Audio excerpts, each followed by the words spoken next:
அன்புள்ள நண்பர்களே, இன்று நாம் பேசப்போவது பரம்பொருள் சிவபெருமானை பத்திதான். சிவனை காண்பது பணம் சம்பாதிக்க மட்டுமல்ல, நாம் உள்ளத்தை சுத்தம் செய்து மனதை அமைதிப்படுத்துவதுமானவ கூறி, சிவபெருமானின் அருளை நாம் மனதுக்கு தைரியத்தை தெளிவையும் தரும். சிவனை நினைத்தால் நல்ல மனதுடனும் நல்ல செயலையில் ஈடுபட்டால் சோதனைகளும் நமக்கு பாடமாக மாறும். ஒவ்வொரு திங்களும் தீபம் ஏற்றி ஓம் நம சிவாய என்றால் நம் வாழ்வு வளமாகும். நம் உள்ளத்தில் உள்ள சக்தியை வெளிக்கொண்டு வருகிறார். நாம் நேர்மையாகவும் முயற்சி செய்தால் அது ஒரு நாள் நம் வாழ்க்கையில் நல்ல வருமானத்தையும் வளமாகவும் பதிலளிக்கும்.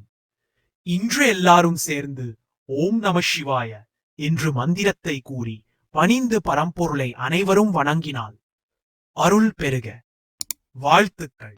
இந்த பதிவு உங்களுக்கு பிடித்திருந்தால் லைக் பண்ணுங்க, சப்ஸ்கிரைப் பண்ணுங்க, ஷேர் பண்ணுங்க, மறக்காம பெல் பட்டனை பிரஸ் பண்ணுங்க.